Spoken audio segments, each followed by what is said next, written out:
Hello friend, तो आज हम बनाने वाले हैं अफगानी सलवार। तो ये जो हमारी सलवार होने वाली है, ये हमारी जो नॉर्मल सलवार कटिंग करते हैं ना, उससे भी इजी ये सलवार मतलब बहुत ही कम समय भी में बन जाती है और बहुत मतलब इसको मतलब ज़्यादा कटिंग करना भी नहीं पड़ता है। जिस टाइप हमारी प्लाजो की कटिंग होती है ना, सेम उसी मैटेड टाइप में ये भी बन जाती है, बस थोड़ी सी डिफरेंस है। लेकिन ये सलवार से हमारी ईजी बनती है। जो हम पटियाला वगैरह बनाते हैं ना, उससे तो और भी मतलब बहुत कम टाइम में बन जाने वाली सलवार है। तो इसका नाम है आज हम अफगानी सलवार। तो हम सबसे पहले कुर्ती की कटिंग करेंगे। तो कुर्ती के लिए मैंने इसका जो आप देख पा रहे होंगे, इसमें हमने प्रिंट मिला हुआ है। तो प्रिंट को हमें क्या करनी है, नीचे की ओर इसकी दी है तो नीचे की ओर रखनी होगी। तो हमें इसे 2 फोल्ड में कर लिया है। तो मैं सबसे पहले जो सामने की पार्टीशन रहती है ना कुर्ती की, वो कटिंग करने वाले हैं। तो यहाँ मैंने शोल्डर 7 इंच पे लिया हुआ है, क्योंकि हमारी जो कस्टमर की शोल्डर है ये हमारी 14 इंच पे लेनी है। और इसकी आर्मोल भी मैंने 7 इंच की लंबाई ली हुई है, जिसमें हमने 1.5 इंच का मार्क देकर गोलाई दिया हुआ है। गोलाई हम 1 इंच पे भी दे सकते हैं, 1.5 इंच पे भी दे सकते हैं, यहाँ जरूरी नहीं है। सलवार में बस थोड़ी सी हमें शोल्डर ज़्यादा लेनी पड़ती है, जैसे कि हम ब्लाउज में कम लेते हैं उस प्रकार से इसमें हम बिल्कुल नहीं ले पाएंगे, वरना हमारी सलवार पूरी खराब हो जाएगी। तो जो हमारी माप के अनुसार शोल्डर आया रहता है, उसी के अनुसार इसमें हम ज़्यादा भी लेंगे तो भी हमारी मतलब 1 से 1.5 इंच हम ज़्यादा ले सकते हैं, उससे ज़्यादा नहीं ले सकते हैं, तो भी हमारी कोई फ़र्क नहीं पड़ेगी। लेकिन यही चीज़ हम अगर ब्लाउज के मेथड में कटिंग करेंगे ना, तो ये हमारी फिटनेस पूरा ख़राब कर देगी। तो इस तरीके से मैंने इसका मेजरमेंट लिया हुआ है। हमारी इसकी चेस्ट जितनी आएगी उसका हमने 4th भाग निकाल कर इसमें मार्क लगाया है और 2 इंच हमें एक्स्ट्रा लेकर चलनी है। तो ये हमारी बीच की पार्टीशन है, जो हमारी पेट के हिस्से निचले हिस्से रहती है ना, मतलब बेस्ट पॉइंट के नीचे, ये हमारी उसकी है। उसमें भी हमें 2 इंच हमें एक्स्ट्रा लेकर चलनी है। और ये हमारी हिप जो कमर वाली भाग होती है, उसका भी हमें 4th भाग निकाल कर माप करनी होगी। तो मैंने भी यहाँ सेम वैसे ही लिया, जिसका हमारा जितना हमारे चेस्ट आया, जितना हमारे बीच पॉइंट का आया, उसके बाद हमारी जितनी हिप आई उसका हमने सबका मार्क लगाकर 2-2 इंच एक्स्ट्रा लिया हुआ है। अब जो हमारी हिप के पास आई हुई है,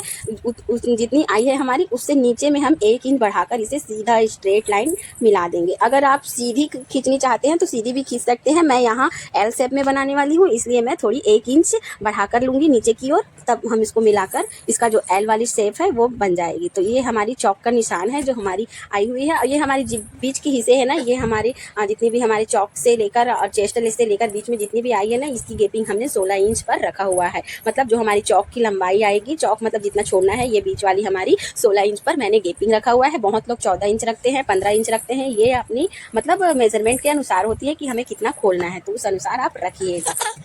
अगर ये हमारी प्रिंट नहीं दी होती ना, तो हम दोनों पार्टीशन एक साथ निकालते। लेकिन इस प्रिंट की वजह से हमें क्या करना पड़ रहा है, पहले आगे का पार्टीशन निकालना पड़ेगा, उसके बाद हमें मतलब पीछे का निकालना पड़ रहा है। अगर ये प्रिंट नहीं देती तो दोनों एक साथ हम कटिंग कर लेते आगे पीछे का। अब ये जो हमारी साइड की जितनी कपड़े आप देखिए ना बच रही है, ये हमारे आस्तीन में यूज़ हो जाएगी। तो मैं यहाँ आस्तीन के लिए कपड़े निकाल ले रही हूँ, ताकि मुझे बाद में कपड़े जो ना बचने या बचने की समस्या होती है ना, ये हमारे मतलब सामना करना ना पड़े। तो ये मैंने आस्तीन के लिए निकाल लिया। जितनी भी हमारे कपड़े एक्स्ट्रा बची हुई थी साइड से, ये हमारी आस्तीन में यूज़ हो जाएगी। अब जितना कपड़ा बचा हुआ है उसमें से हमें पीछे पार्टीशन निकालना है। तो हमें सेम ड्रॉ करना है, जो हमने आगे पार्टीशन निकाले हुए हैं ना, उसी का सेम हमें इसमें कटिंग करना है। तो जितनी कपड़े हमारी कटिंग करने वाले हैं, माप के अनुसार हमें लेनी होगी 2 भाग में। और ये जो दिख रही है ना, ये उसमें हमें क्या कहते हैं, प्रिंट के अनुसार हमें कपड़े को बिछाकर कटिंग करना पड़ा था। लेकिन इसमें अब पना के अनुसार करेंगे। हमारी जितनी पना है ना, इसकी जो लंबाई आती है कुर्ती की हमेशा ऊपर से नीचे की ओर, तो उसी पना से मैंने इसमें कटिंग किया हुआ है। हर हमेशा ऐसे ही कटिंग करते हैं। अगर प्रिंट नहीं देता है तो उसमें हमारी कपड़े भी बच जाती है। तो इसमें हमें सेम रख लेनी है। ऊपर आगे के जो हमने कुर्ती के लिए कटिंग किया हुआ है, सेम उसी को हमें इसमें रखकर कटिंग कर लेनी है। हमारी वीडियो लंबी हो जाती है, इसलिए मैंने यहाँ थोड़ी स्किप कर दी हुई है। तो सेम इसे मैंने दोनों पार्टीशन निकाल लिया हुआ है। और गले में अभी कटिंग नहीं कर रही हूँ, इसे मैं सिलते वक्त कटिंग कर लूँगी और आप अपने मुताबिक कटिंग कर सकते हैं। तो यहाँ मैं अगर गले की कटिंग देखना चाहते हैं तो मेरी शॉर्ट वीडियो डली हुई है आज ही रिसेंटली। उसे आप लोगों का बहुत सारा ढेर सारा प्यार देने के लिए बहुत बहुत धन्यवाद, जो कि मुझे अच्छा व्यू मिला उसमें। बस व्यू मुझे तो अच्छा दे रहे हैं, लेकिन लाइक भी दिया करिए फ्रेंड, क्योंकि मैं इतने मेहनत से आप लोगों के लिए ये तैयार करती हूँ। अब जितनी कपड़े हमारी बच गई है, तो उतने कपड़े को हमें 4 फोल्डिंग में बिछा लेनी है। ये हमारी सलवार के लिए रेडी करना है। तो हमें इसे 4 भाग में मतलब डिवाइड कर लेनी है। मैंने 4 पल्ले पर इसे बिछा लिया हुआ है।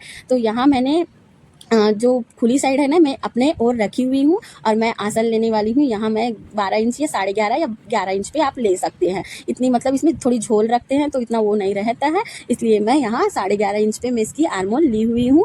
आप चाहते हैं तो 13 इंच या 14 इंच पर भी रख सकते हैं। ये अपनी मतलब आसन के अनुसार ले सकते हैं, मेजरमेंट के अनुसार। ये हमारी नॉर्मल साइज़ के लिए बन रही थी, मतलब ना ही हेल्दी ना ही पतले दुबले के लिए नहीं बन रही थी, मतलब मिनिमम बीच वाले साइज़ के लिए बन रही थी। तो हमारी जितनी लंबाई आएगी उतनी लंबाई सिलाई हमें इधर किनारे से लेनी होगी और इधर से भी लेनी होगी और दोनों को हमें मिला लेनी होगी। हमने इसमें सीधा स्ट्रेट लाइन मिला लिया हुआ है। अब जो हमारी इधर की कपड़े बच गई आपको दिख रही है ना फ्रेंड, ये हमारी कमर पट्टी पे यूज़ हो जाएगी। अगर आप कमर पट्टी भी नहीं पकड़ाएंगे तो भी चलेगा। यहाँ तो फिलहाल मैं कमर पट्टी नहीं पकड़ा रही हूँ, मैं इलास्टिक वाली बनाने वाली हूँ, तो यहाँ मैं नहीं कर रही हूँ। अब जो नीचे की हमारी ये अफगानी में चुन्नट बनती है ना, इसमें बहुत लोग कंफ्यूज हो जाते हैं। तो मिनिमम हमारी 12 से 14 इंच में, 20 इंच में भी अच्छे से अच्छे मतलब ज़्यादा चुन्नट बनाना चाहते हैं, ज़्यादा मतलब प्लेट देना चाहते हैं तो आप ज़्यादा इसको लीजिएगा। तो यहाँ मैंने 14 इंच की लंबाई रखी हुई है। नीचे की जो हमने प्लेट बनाने के लिए छोड़ा हुआ है ना, मैंने 14 इंच का लिया हुआ है, मतलब पैचे में 14 इंच लिया हुआ है। और उसी को हम जो आसन से कटिंग करेंगे, ये हमारे आसन की जो गोलाई लिए हुए हैं,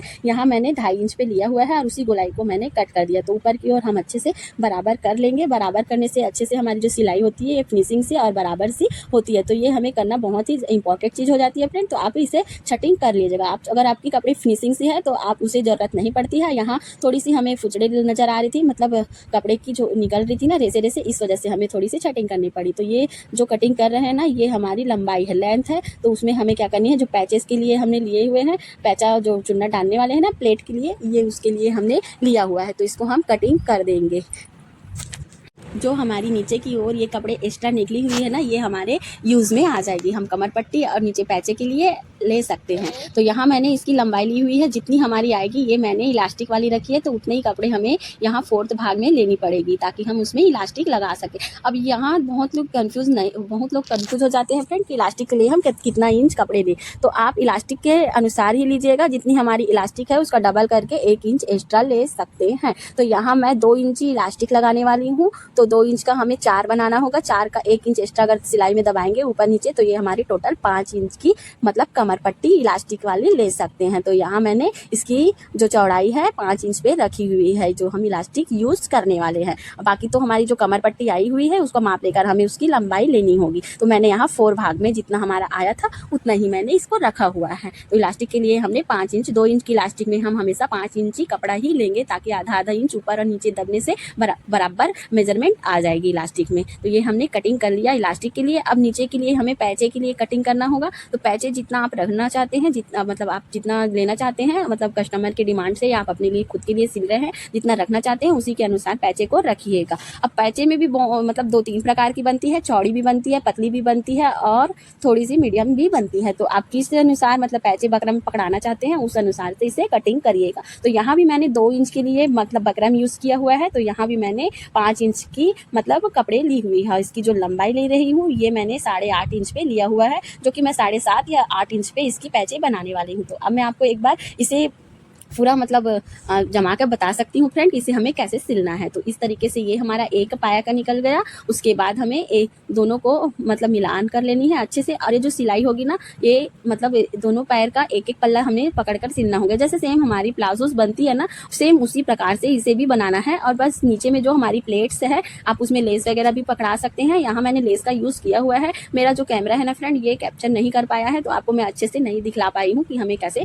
बनाना है। तो सेम इसी प्रकार से मैं आपको एक बार समझा दे रही हूँ फ्रेंड कि हमें कैसे बनाना है। ऊपर भी हमें चुन्नट नहीं देना है, ये इलास्टिक में ऑटोमेटिक चुन्नट बन जाएगी। तो यहाँ चुन्नट देने की जरूरत नहीं है फ्रेंड, सिर्फ मैं आपको बतला रही हूँ।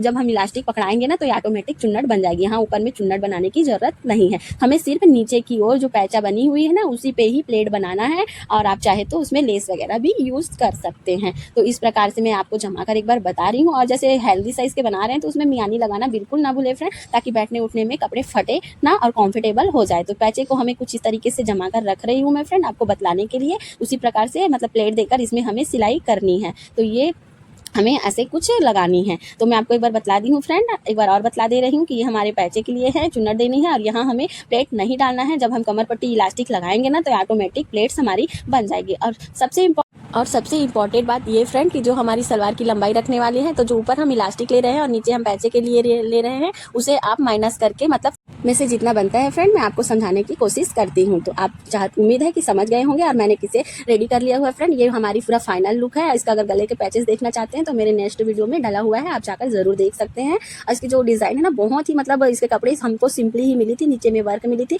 तो देखिए फ्रेंड, मैंने यहाँ नीचे लेस का यूज किया हुआ है और यहाँ मैंने जो पैचा है ना उसमें भी लेस का यूज किया हुआ है। और जो हमारे गले की डिजाइन बनाए हुए हैं इसमें हमने 3 बटन अटैच कर दिया हुआ है, इसमें भी हमने लेस का अटैच किया हुआ है। पीछे हमारी डिप है तो हमने उसमें डोरी डाला हुआ है। तो किन किन को मेरी वीडियो समझ आई है फ्रेंड और वीडियो पसंद आई है तो आप कमेंट में ज़रूर बताइएगा। और ऐसे नए नए टिप्स पाने के लिए फ्रेंड मैं आपसे दिल से यही बोलूँगी कि मुझे फॉलो करके ज़रूर रखिएगा। Thank you.